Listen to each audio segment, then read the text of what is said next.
Sometimes you hear a song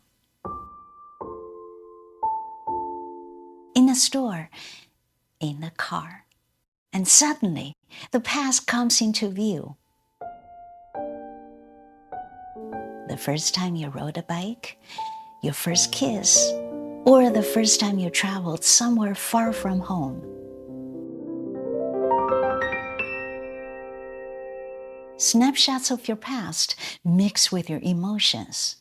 The good old days, people used to say, but are they all good days?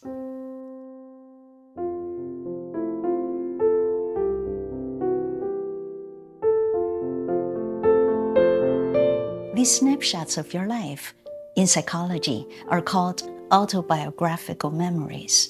Your memory of the events that happened in your own life.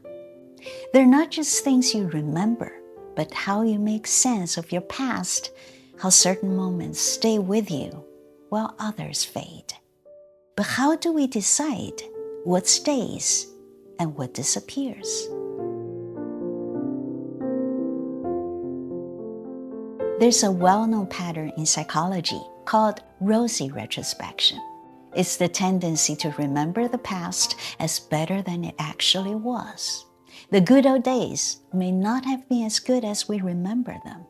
And part of the reason is that we don't actually store our past experiences the way they happened. Over time, memory changes, details fade, emotions shift.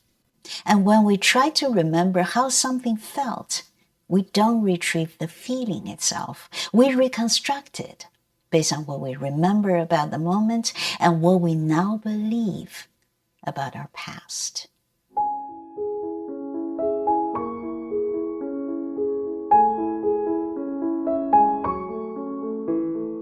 Something interesting happens when music is involved. When a song plays during an emotional moment, your brain stores two things at once: the memory and the feeling that came with it. Without something to trigger it, the original feeling is hard to retrieve. But with music, the part of your brain that records experiences and the part that processes emotion activate together, almost like they're binding the moment to the sound, which means music doesn't just store information, it ties the moment to how it felt. Brain imaging studies show that when we hear familiar music, areas linked to emotion, memory, and reward light up together. It's woven across different parts of the brain, which makes it harder to lose. Even when memory fades, music can still reach that person. For a moment, they come back, and they are themselves again.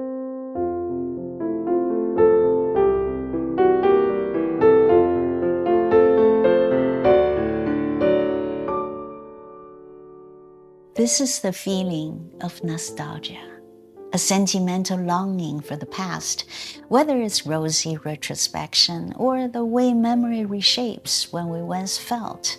Music has a way of bringing us back. It's deeply social because when we remember, we rarely remember alone. It's deeply personal because it connects us to our identity.